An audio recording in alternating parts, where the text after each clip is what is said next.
Hola, muy buenas. Estamos en el estudio quinto de esta carta tan interesante que el apóstol Pedro escribió. Estamos en el capítulo 3 y hoy comentaremos los versículos del 8 al 12, del 13 y 14 y 15 y 17. Espero que podáis disfrutar de el estudio de la palabra y sacarle el jugo necesario para este tiempo en que estamos viviendo. La idea central de este pasaje está enfocada a que podemos soportar el sufrimiento porque nuestra esperanza está en Cristo. El sufrimiento no es fácil de soportar, pero cuando tenemos raíces espirituales, fortalezas espirituales, nos ayudan a poderle encontrar sentido al sufrimiento bajo el punto de vista bíblico.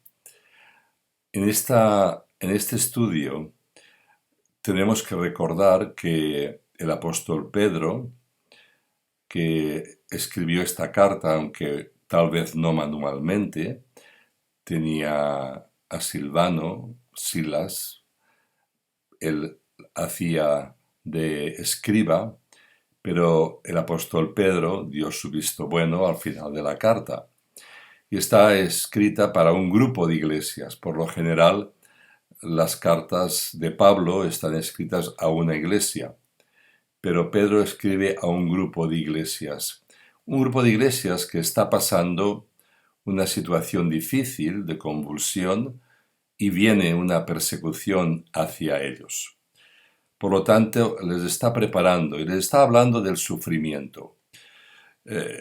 Una de las realidades más difíciles en la vida es pasar por el sufrimiento, pasar por las dificultades. Y todos pasamos por sufrimientos físicos y emocionales y también espirituales. No debe de sorprendernos, pues, de ninguna manera que muchos rechacen la fe cristiana porque dicen que si Dios existiera, no permitiría el sufrimiento. Seguramente esto lo hemos escuchado varias veces a lo largo de nuestra vida. Se pregunta a la gente cómo Dios, siendo bueno, Dios que es amor, perdonador, salvación, redentor, pues si es bueno, ¿por qué permite el sufrimiento? Para algunos, la doctrina de un Dios bondadoso y también omnipotente no es compatible con la existencia del mal en el mundo. Dice que ese Dios bueno y todopoderoso que predicamos, que vivimos los cristianos, pues no corresponde a la realidad y no elimina el sufrimiento. La verdad es que es una pregunta profunda y en cualquier momento de nuestra vida tal vez hemos preguntado ¿por qué este sufrimiento que estoy pasando? ¿Por qué las guerras? ¿Por qué los odios? ¿Por qué las confrontaciones? ¿Por qué las desilusiones? Pero en realidad la pregunta no es ¿por qué? La pregunta es ¿para qué? Este es el kit, la base, el meollo de la interpretación y de la vivencia cristiana. Y según el apóstol Pedro, que estamos estudiando, y en este apartado del capítulo 3, versículos 8 al 12, de una manera nos hace reflexionar el para qué del sufrimiento. Jesús sufrió en la cruz del Calvario. Claro, podemos decir, Él sufrió por nuestros pecados. El castigo de nuestra paz, dice Isaías, fue sobre Él, y por su llaga, por su culpa, somos nosotros curados. Toda esa culpabilidad que cargamos sobre Él y esa llaga que sufrió nos dio salvación a nosotros. Pero esto el mundo no lo entiende, nosotros sí, nosotros lo entendemos. El primer pasaje que vamos a estudiar y me gustaría que profundizarais es el que se encuentra en 1 de Pedro capítulo 3 versículos del 8 al 12. ¿Qué dice la Biblia con respecto a ese pasaje? Primero, que nuestra vocación es bendecir.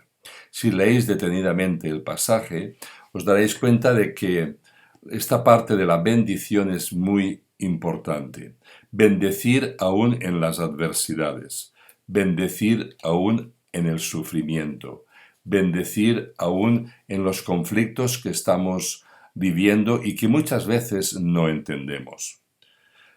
¿Puedes tú contar alguna experiencia de tu vida relacionada con el dolor? ¿Qué provecho tuvo el dolor? ¿Qué provecho tuvo el sufrimiento en tu ser? ¿Cómo lo soportaste? Es difícil muchas veces responder y no hay dos experiencias humanas. Como sabéis, yo he sufrido muchas situaciones complicadas en la vida y una de ellas es el dolor físico. El dolor físico del cáncer me producía tanto dolor que yo le pedí al Señor morir, que me llevara con Él.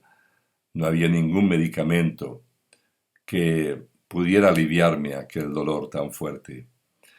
Pues en medio de ese dolor aprendí. Y ahora cuando lo veo retrospectivamente con la distancia de los años, de los meses, de los días transcurridos, aprendí una lección importante, la confianza en el Señor. Nosotros en las situaciones que vivimos debemos de bendecir cuando estamos atribulados. Bendecir. Acordaros, la palabra bendecir significa decir bien.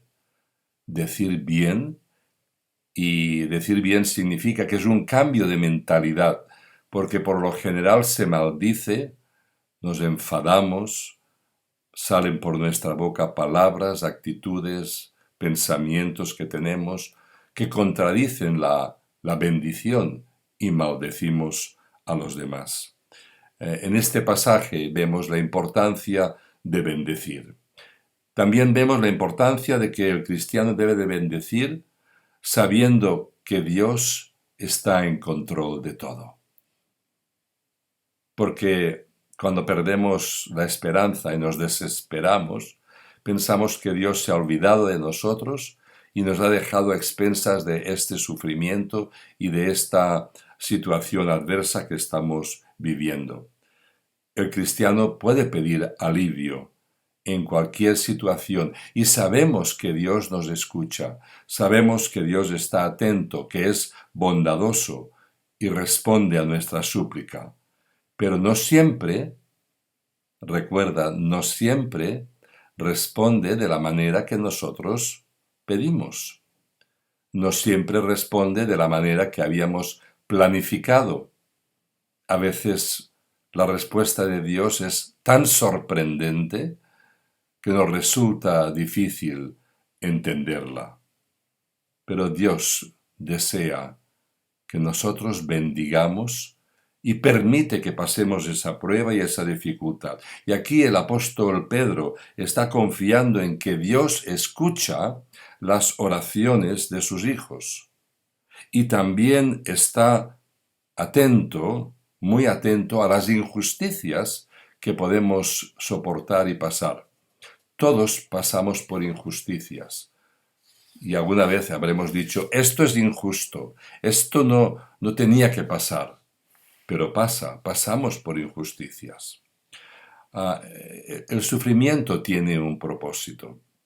Y este sufrimiento lo encontramos a veces en las respuestas que Dios nos da a través de la vida. Porque no podemos ver el sufrimiento como un acto aislado, sino en el conjunto global de nuestra vida. Es cierto que cuando tenemos el sufrimiento lo vemos aislado porque estamos pasando por esa prueba. Pero el cristiano sabe que el sufrimiento tiene un propósito, y el propósito es que aumenta nuestra fe. Y en el aumento de nuestra fe también aumenta la confianza en las promesas del Señor. A la luz del estudio bíblico de hoy, considera tu propia situación y piensa cómo has vivido tus sufrimientos y cómo estás viviendo tu sufrimiento actualmente.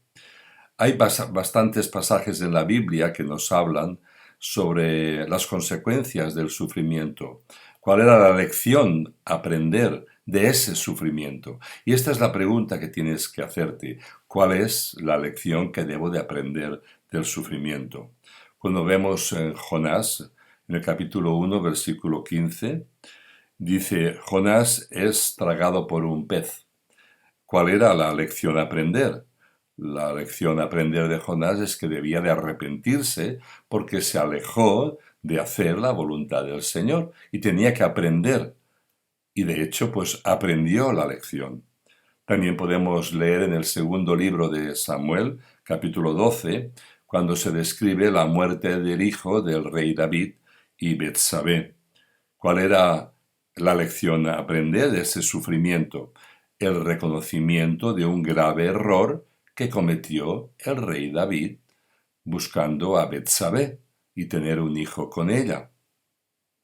Leemos también en el libro de Hechos de los Apóstoles, capítulo 12, y vemos que Pedro es encarcelado por el rey Herodes.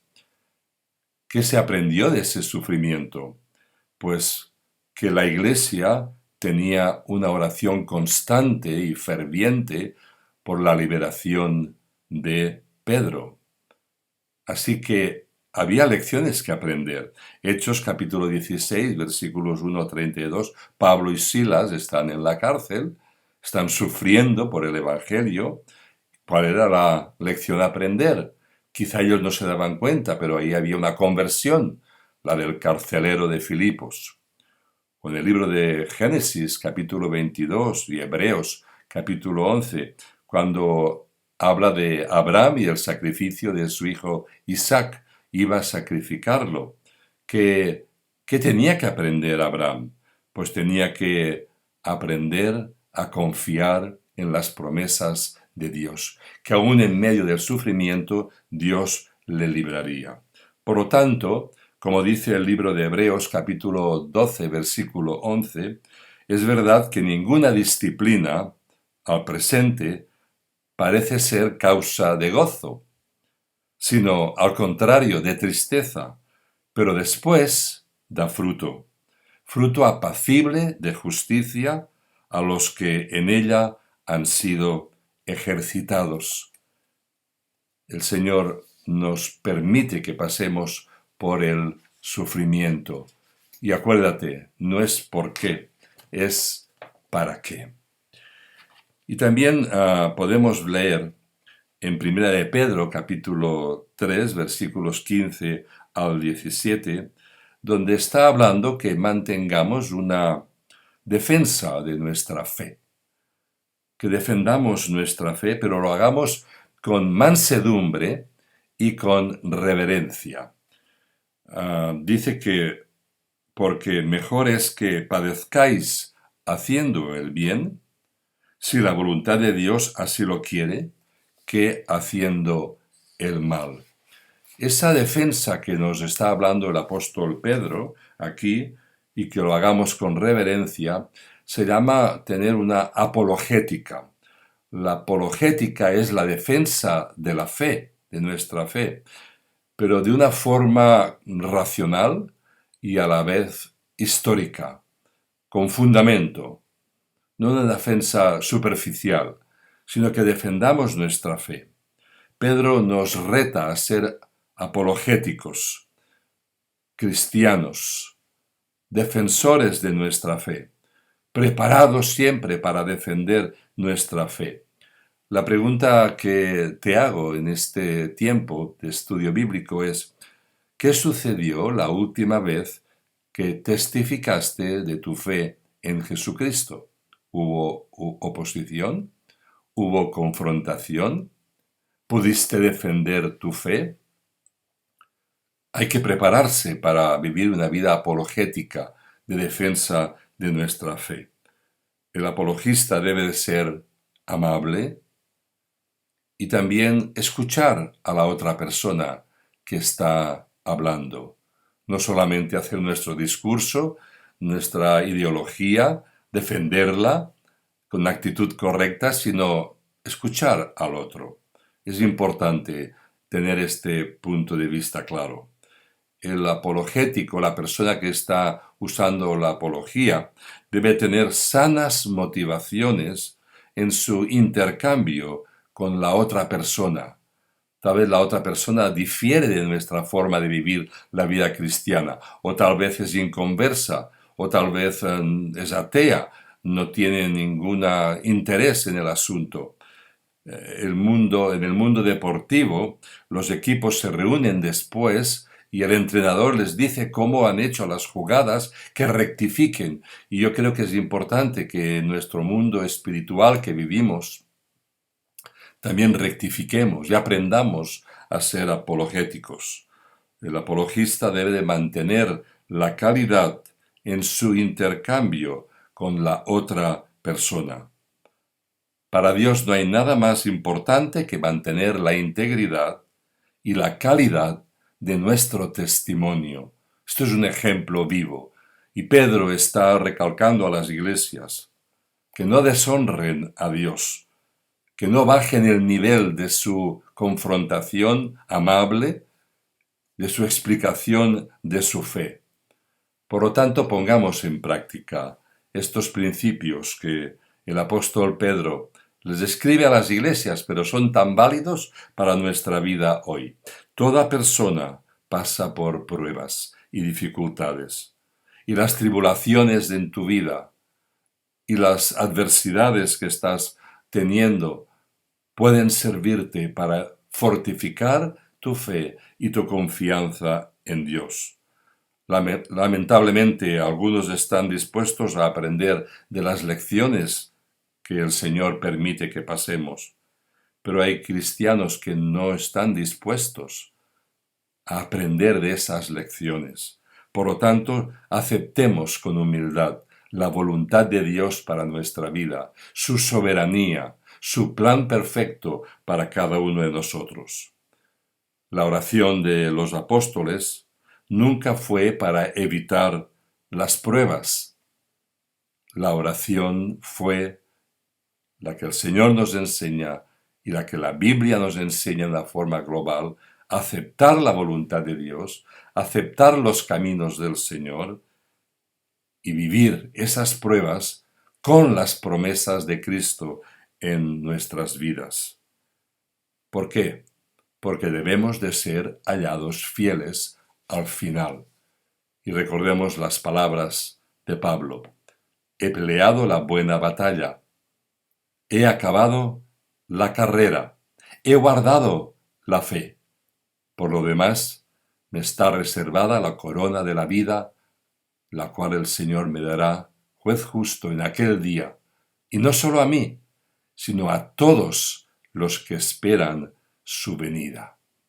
Y mientras esperamos la venida del Señor, no decimos solamente Maranata, ven Señor Jesús, ven pronto, sino que soportamos, aceptamos las pruebas, vivimos en el dolor, vivimos en las circunstancias complejas de la vida, pero aprendemos de este pasaje a vivirlo con humildad, con respeto, con perseverancia, con acción de gracias y de una forma práctica. Que el Señor nos bendiga mientras profundizamos cada uno individualmente en este pasaje.